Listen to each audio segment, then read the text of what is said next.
Good afternoon, children.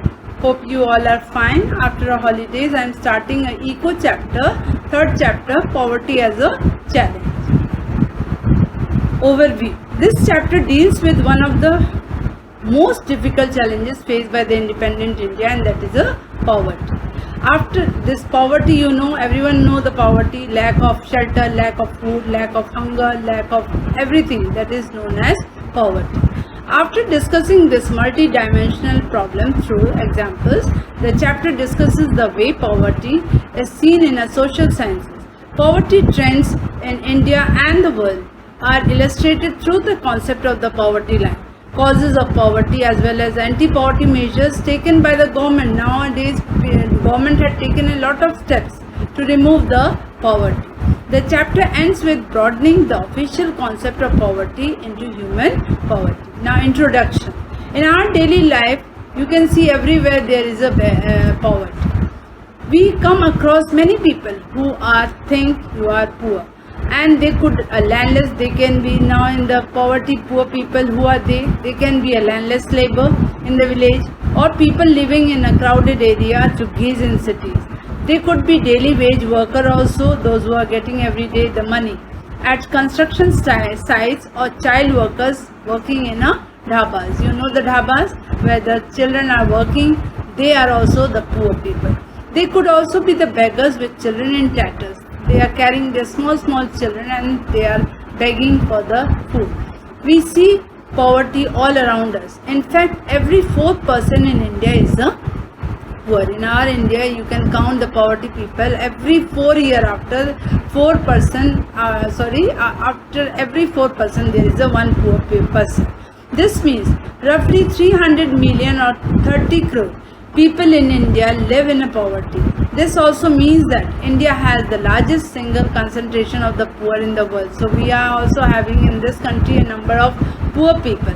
This illustrates the seriousness of the challenge. Now, this poverty has become a great challenge. It's becoming a serious challenge in our country. Two typical cases of poverty is here. Urban cases. Now, two typical cases, the story is given regarding the urban cases and the rural cases regarding the poor. 33-year-old Ram Saran works. Now, there is a story. 33-year-old Ram Saran works as a daily wage laborer in a wheat flour mill near Ranchi in Jharkhand. He manages to earn around rupees.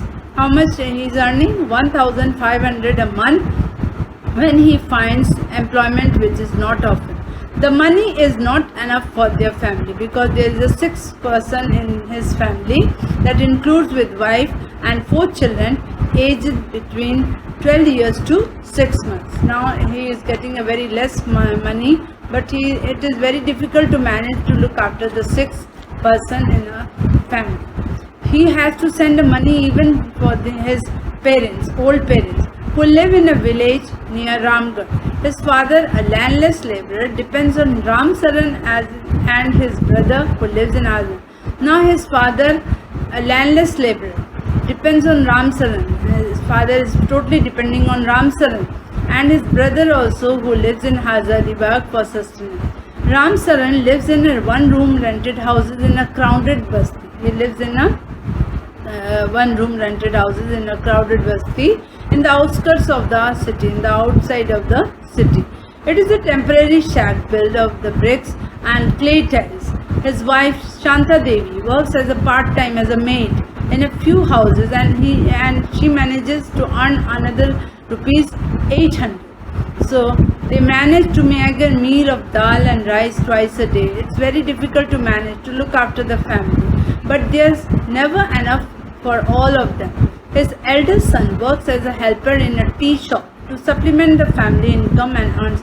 Not only the Shanta Devi, his wife, is earning, but the eldest son is also working as a helper in a tea shop, and he also earns rupees 300, while his 10-year-old daughter takes care of the younger siblings, sisters. Now, none of the children go to schools. No one is going to the school. They have only 2 pairs of hand-me-down clothes each. It's very difficult to manage. New clothes are bought only when old clothes are become unwearable. So new clothes are very less. Shoes are luxury. Shoes are luxury. The younger kids are undernourished. They are not getting the nourished food. They have no access to healthcare when they are fall ill, when they are sick. They are not getting a proper treatment in proper medical care. So this was the urban case, all about the story related to the urban story. Now one more story you will read about the rural case. Lakha Singh. Lakha Singh belongs to a small family village near Meerut in Uttar Pradesh. His family does not own any land. No land piece is there with them. So they do the odd jobs like carpenter, plumber, electrician. So this type of work, odd jobs they are doing, and for the big farmers. Now, not only this, they are doing odd jobs with the big farmers also, maybe a threshing, maybe a sowing, maybe other things. So this type of work they are doing. So work is erratic and so in income. As they do the work, they are getting the income. At times they get paid rupees 50 for a hard day's work. A daily work, and a daily work they are getting 50, very less money. But often it is kind like a few kilograms of wheat or a dal or even vegetables for toiling in the farm through the day. The family of 8 cannot always manage to 2 square meals a day. 8 family members are there and it's very difficult to manage to look after the family with this less money. Lakha lives in a kacha hut, on the outskirts of the village. The women of the family spend the day chopping. The women in this family, what they do, they are cutting the fodder. The chopping fodder means that food which is given to the cattle, the animals. Okay, so the fodder they are chopping and collecting firewood in the fields. His father, also TB patient, passed away 2 years ago due to lack of medication. No medical facilities is there. So he passed away without this. And his mother now suffers from the same disease and life is slowly ebbing away. Mother is also feeling sick. Although the village has a primary school, the village is having a primary school, Lakha never went to there. He had to start earning when he was 10 years old. New clothes happen once in a few years. New clothes happen once in a new year. Even soap and oil are luxury for the family. Soap and oil is very rare and it is very difficult to manage, to look after. So these are some of the things in the rural cases the story has shown. Now the next is given here.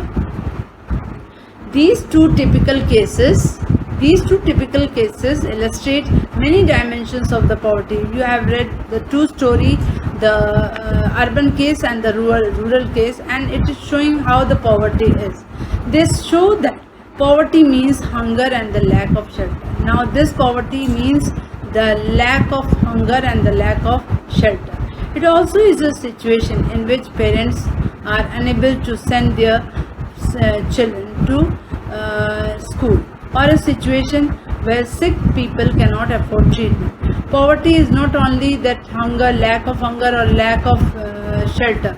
It is also the lack of other things like safe drinking water and many other things, sanitation and this. Now here it's given, poverty also means lack of clean water and sanitation facilities. It also means lack of a regular job at a minimum decent level. Above all, it means living with a sense of helplessness. Poor people are in a situation in which they are ill-treated at almost every place. In farms, factories, government offices, hospitals, railway stations, etc. Everywhere you can see the poor people. Obviously, nobody would like to live in a poverty. They do not like to live in a poverty. One of the biggest challenge of the independent India has been to bring up the millions of people out of this abject poverty. Now the main challenge of this country is to remove the poverty. And Mahatma Gandhi, he had said that, always insisted that India would become a free independent only when there will not be a single poor person. No poverty will be there. So this was by saying by the Mahatma Gandhi. Poverty as seen in a social scientist. Since poverty has many facets, social scientists look at through a variety of indicators. Usually the indicators used relate to the levels of income and consumption. Now poverty is looked through other social indicators like illiteracy. Not only the poverty is seen only that lack of hunger or shelter, but it is seen with the caste and other things also, literacy also. So here it is given. But now poverty is looked through other social indicators like illiteracy, who are not getting a proper education, lack of general resistance due to malnutrition, lack of access to healthcare, lack of job opportunities, lack of access to safe drinking water situation. So you underline all these lines. These are very important, how the poverty occurs. Analysis of the poverty based on social exclusion and vulnerability is now becoming very common everywhere. Now social exclusion. What is a social exclusion? Now a group of people who are isolated, who are already separated from the other group, they can be a poor. Now according to this concept, you can say, now social exclusion. According to this concept, poverty must be seen in terms of the poor having to live only in a poor surrounding with other poor people. Now excluded from the enjoying. Now the poor people where they are living, they are already excluded from the enjoying people, other groups of people. That is known as social exclusion. So here it's written, social exclusion can be both a cause as well as a consequence of the poverty in the usual sense. Broadly, it is a process through which individuals or groups are excluded from the facilities, benefits and opportunities that others enjoy. Whatever the people they are enjoying, they are getting the better opportunities, they are getting the better facilities. The poor people are not getting. They are separated from these enjoying people. So that is known as social exclusion. A typical example is the working of the caste system in India, in which people belonging to the certain caste are excluded from the equal opportunities. Now they are totally separated from the people, those who are enjoying. That is known as social exclusion. Social exclusion thus may lead to, but can cause more damage than having a very low income. This is very difficult to manage, and it can damage also this social exclusion. And having a very low income in this, the poor people can get a very less income. Now vulnerability. What is a vulnerability? Vulnerability to the poverty is a measure which describes the greater probability of the certain communities. Now there are some groups of people, they are affected during the disaster time, maybe an earthquake, maybe a tsunami. That time also they suffer and they are very poor. So here it's written, vulnerability is determined by the options available to different communities for finding an alternative living in terms of the assets, education, health and job opportunities. They are not getting these proper facilities during the time of disaster. Further, it is analyzed on the basis of the greater risk these groups face at the time of natural disaster. They are facing a very difficult problem during the time of the disaster. They are not getting the proper facilities, the proper education, everything, the proper facilities during the time of earthquakes, tsunamis, terrorism, etc. Additional analysis is made up of their social and economic ability to handle these risks. In fact, vulnerability describes the greater probability of being more adversely affected than other people when bad time comes for everybody, whether a flood or an earthquake or simply a fall in a. So these people, they fall in a poverty line only when they are affected, when they are already affected during the time of calamity, during the time of disaster, during the time of earthquake and tsunamis and so many things. So that is known as vulnerability. So their life is becoming very difficult and they are not getting any money, not even a shelter, nothing in their life. So that is known as vulnerability. Now the poverty line. What is the poverty line? At the center of the discussion on the poverty is usually the concept of poverty line. If we will discuss about the poverty, we have to choose a poverty line. A common method used to measure a poverty is based on the income. Now, first of all, the poverty is selected on the basis of the income, consumption level. A person is considered poor if his or her income is consumption level falls below a minimum level and necessary to fulfill a basic need. Now here they are not, some of the people they are known as a poor person when they are not having any money, when they falls into very low category and they are not having any facility to fulfill their needs. What is necessary to satisfy basic needs in at different times and different countries? Now you have to see poverty line, how it shows in different ways in different countries. Therefore, poverty line may vary with time and place. It varies with the time and different places. Each country uses an imaginary line that is considered appropriate for its existing level of development and its accepted minimum social norms. So every country is having their different poverty line. For example, a person not having a car in United States, America, when you will go, you will see, suppose a person, if he is not having a car, that is not a poor. But in our country, if a person is not having a car, that is a poor. So here it's written, for example, a person not having a car in United States may be considered as a poor. In India, owning of a car is still considered a luxury. But here it is opposite. In America, if a country is not having a country person, if he is not having a car, that is known as a poor. But in our country, if a person is having a car, that is a very luxury for that family, that person.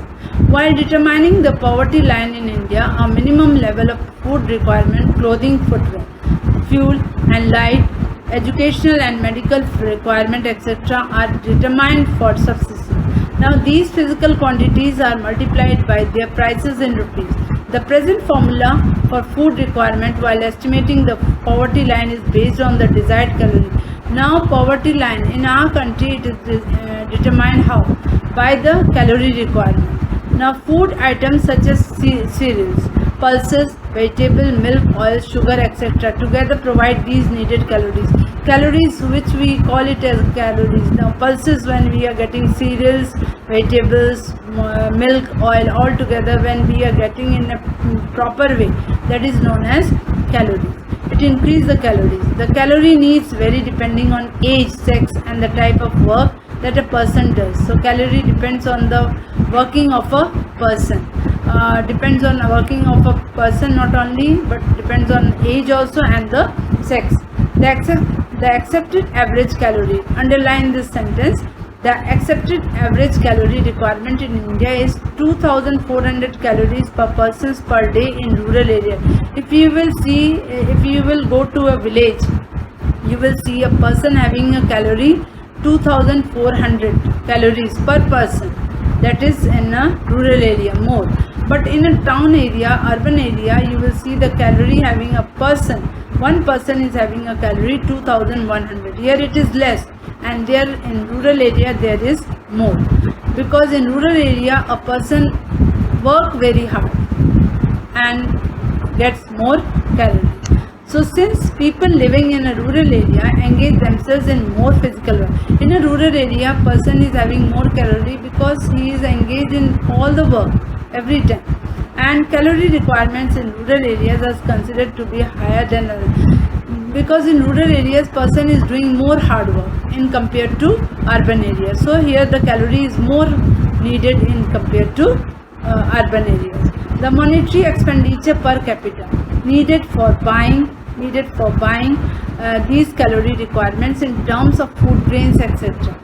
is revised periodically, taking into consideration the rise in prices. On the basis of these calculation, for the year 2009 to 10, the poverty line for a person was fixed. Now, during the year of 2000,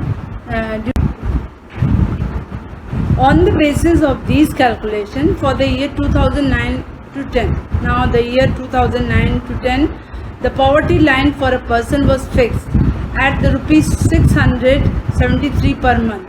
Now here the poverty line is given here. The wages are fixed during the year of 2009 to 10. The rupees was given 673 per month for the rural areas and the rupees 860 for the urban areas. People were getting, those who were poor, they were getting the money 673 per month and 860 per month in urban area. Despite less calorie requirement, the higher amount of the urban areas has been fixed because of high prices of many essential products in urban centers. In this way, in the year 2009 to 10, a family of 5 members living in a rural areas and earning less than about rupees 3,165 per month will be below the poverty line. The poverty line is estimated here, those who are getting less than money 3,165 per month. Then a similar family in human urban areas would need a minimum of rupees 4,300 per month to meet these basic requirements. The poverty line is estimated periodically, normally every 5 years. Every 5 years it is estimated, the poverty line, by conducting sample surveys. Now, which surveys they are taking? These surveys are carried out by the National Sample Survey. Poverty line is estimated every 5 years after, and this is done by the National Sample Survey Organization, NSSO. Underline this sentence, NSSO is finding out the poverty line. However, for making comparisons between developing countries, many international organizations like World Bank use a uniform standard for the poverty line. Now, World Bank has already fixed one uniform standard for the poverty line, minimum availability of the equivalent of the $1 per person per year. So this up till here today, and next day I will start from poverty estimate.